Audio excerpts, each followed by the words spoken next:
ए रहा इसका non electrical component. ठीक है, सबसे पहले पानी यहाँ से आएगा, गंदा पानी, ठीक है, टंकी से। इसको सबसे पहले हम लोग पास करवाएंगे प्री फिल्टर से। ठीक है, प्री फिल्टर में क्या होगा, जो भी भारी चीज होगा वो बैठ जाएगा इसके अंदर, नीचे में जो भी बेकार का चीज होगा, भारी चीज होगा, यहाँ पर बैठ जाएगा। और एक बार हम आपको दिखा देते हैं, हमारा जो प्री फिल्टर है ना, वो अभी ए है इस कंडीशन में, जो काफी ज्यादा गंदा हो चुका है। जो भी कूड़ा कचरा बड़ा बड़ा पार्टिकल होता है इसमें आकर के बैठ जाता है। उसके बाद आगे बढ़ते हैं। यहाँ से पानी जो है ना, क्योंकि मोटर ऑन है, तो मोटर ऑन है तो हाई प्रेशर के साथ पानी यहाँ से खींचा जाएगा, ये पहुंचेगा सेडिमेंट फिल्टर के पास। ठीक है, मतलब पहला स्टेप फिल्टर हुआ, फिर 2 स्टेप फिल्टर हुआ, उसके बाद जाएगा कार्बन फिल्टर के पास, तीसरा स्टेप। ठीक है, तीसरा स्टेप में यहाँ से पानी फिल्टर होने के बाद बीच में यही सोलेनॉइड बल्ब आ जाता है, जिसके बारे में अभी हम लोग समझ रहे थे। मतलब जब मोटर ऑफ होगा ना, तो ऑटोमेटिक ये पानी भी ऑफ हो जाना चाहिए। ये अगर ऑफ नहीं होगा तो क्या होगा, इससे हल्का हल्का पानी जो है ना पास होता रहेगा और ओवरफ्लो होता रहेगा। तो इसलिए जो हमारा बल्ब होता है ना, उसका 2 काम होता है, वो एक साथ मोटर और सोलेनॉइड बल्ब दोनों को ऑफ कर देता है। अब सोलेनॉइड बल्ब का काम हो जाएगा पानी को रोक देना, ओवरफ्लो होने के बाद मतलब प्योर जो टंकी है ना प्योर वाटर का, वो फुल हो जाने के बाद इसको बंद कर देना, पानी के फ्लो को रोक देना, और साथ में इस मोटर को भी बंद कर देना, क्योंकि पानी बंद होगा तो मोटर भी बंद हो जाना चाहिए, अदरवाइज मोटर खराब हो जाएगा। तो यहाँ से पानी जाता है इस मोटर में, मोटर से फिर हाई प्रेशर के साथ पानी आगे बढ़ता है। आगे में यहाँ पर एक TDS एडजस्टर लगा हुआ है, जो जाकर के प्योर वाटर के साथ मिल जाता है। यहाँ पर हम लोग का प्योर वाटर जा रहा है, और ये हम लोग का RO लगा हुआ है। इस RO से पानी प्यूरिफाई होकर 2 पार्ट में बढ़ जाता है। जो गंदा पानी होता है वो नीचे की ओर बेस में चला जाता है, और जो सही पानी होता है वो अल्कलाइन में चला जाता है, और अल्कलाइन से फिर प्यूरिफाई होकर के वाटर बाहर निकल जाता है। अब ये चारों पार्ट, एक पार्ट तो हमने दिखा दिया pre filter, sediment, carbon, RO और अल्कलाइन, ये चारों हम अभी इस इमेज में दिखा देते हैं। तो यहाँ पर जो हमारे पास फिल्टर रखा हुआ है, और इन्हीं चारों को जरूरत पड़ता है बार बार बदलने का। यहाँ पर जो टोटल है ना 4 सिलेंडर दिख रहा होगा, एक सिलेंडर बाहर में रहता है जो कि प्री फिल्टर है, जो अभी हम लोग देखे।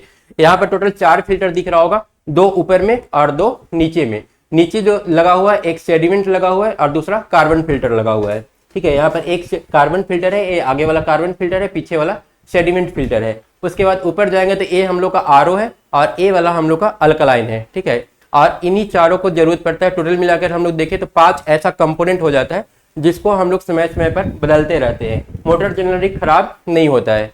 ठीक है, ये प्री फिल्टर के साथ ये 4 यहाँ पर दिख रहा है, ये 4 सिलेंडर में क्या क्या होगा एक बार फिर से बता देते हैं। ये प्री फिल्टर हो गया, एक सेडिमेंट फिल्टर हो गया, दूसरा कार्बन फिल्टर हो गया, तीसरा RO हो गया, और चौथा अल्कलाइन फिल्टर हो गया। ठीक है, ये चारों को हम लोग समय समय पर चेंज करते रहते हैं। इसके अलावा इसमें और कुछ भी वैसा खास लगा हुआ नहीं है। अब इस फिल्टर का प्रॉब्लम क्या था, ये फिल्टर ओवरफ्लो हो रहा था, तो ऑब्वियसली ओवरफ्लो कंट्रोल करने के काम हमने देखा था 2 इलेक्ट्रिकल इक्विपमेंट्स का होता है, और वो दोनों इलेक्ट्रिकल इक्विपमेंट हम लोग को चेंज करना होगा, बदलना होगा। एक बार देख लेते हैं कि वो दोनों इलेक्ट्रिकल इक्विपमेंट इसमें कहाँ पर लगा हुआ है।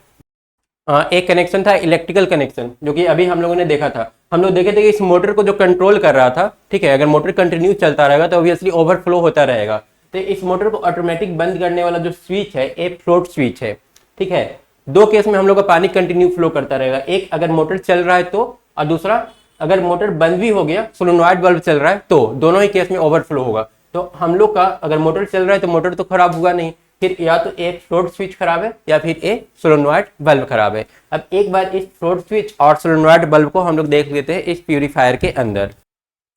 ये जो यहाँ पर 2 कनेक्शन दिख रहा है 2 वायर का, ठीक है, ये वाला ये हमारा जो होता है ना फ्लोट के साथ कनेक्टेड रहता है। इसको अगर हम लोग थोड़ा सा उठाए तो फ्लोट अंदर दिखेगा, ये इसका फ्लोट है। ठीक है, और यहाँ पर ये हम लोग का फ्लोट स्विच है, ये इसके अंदर एक फ्लोट स्विच लगा हुआ है। और दूसरा हमने बोला था सोलेनॉइड का, तो ये हमारा सोलेनॉइड है। ठीक है, सोलेनॉइड से 2 पाइप यहाँ पर दिख रहा है, 2 पाइप लगा हुआ होना चाहिए सोलेनॉइड के अंदर। ये 2 पाइप है जिससे पानी का फ्लो होता है, यहाँ से पानी निकल करके कहाँ पर जाएगा, मोटर तक पहुंचेगा। तो हम लोग एक बार चेंज करके देख लेंगे, एक बार इस फ्लोट स्विच को चेंज करेंगे और एक बार चेंज करेंगे इस सोलेनॉइड का। दोनों में से कोई भी खराब होगा, या फिर अगर दोनों का दोनों खराब है तो दोनों ही चेंज करके हम लोग देख लेंगे। तो मतलब 3 स्टेप में हम लोग का जो प्यूरीफायर है बन करके रेडी हो जाएगा। और उसके बाद अगर जरूरत पड़ा तो इसमें से जो भी हिस्सा है हम लोग पार्ट्स को चेंज कर लेंगे, क्योंकि ये जो होता है 4 हिस्सा जो यहाँ पर दिख रहा है, 4 सिलेंडर समय समय पर बदलना रहता है, तो उसको हम लोग बदल लेंगे एक बार TDS मेजर करने के बाद। अभी हम लोग वाल्व स्विच, चूंकि हमारे पास एक्स्ट्रा वाल्व स्विच है नहीं, मार्केट से जाकर के लाना होगा, तो एक बार हम लोग इसका वाल्व स्विच चेक कर लेते हैं करंट उसमें देने के बाद। हमारा जो मोटर है वो ऑन हो चुका है और मोटर का आवाज आप तक शायद पहुंच रहा होगा। अब हम लोग ये मान के चलते हैं कि हमारा जो टंकी है वो फुल हो चुका है। जब टंकी जैसे ही फुल होगा ये ऊपर उठेगा वाल्व स्विच, और ऊपर हम लोग उठाए, ये मोटर जो है ऑटोमेटिक बंद हो गया, मतलब कि हमारा वाल्व स्विच सही से काम कर रहा है। फिर से इसे एक बार छोड़ते हैं, मान के चलते हैं कि हमारा जो टंकी है नीचे प्योर वाटर का वो खाली हो चुका है। अगर खाली हो चुका है तो ये वाल्व जो है नीचे की ओर जाएगा, और जैसे ही नीचे गया हमारा मोटर फिर से ऑन हो गया, मतलब कि हमारा जो वाल्व स्विच है सही से फंक्शन कर रहा है। अब हमारे पास चेक करने के लिए सिर्फ रह गया है सोलेनॉइड। सोलेनॉइड हम लोग चेंज करके देख लेते हैं।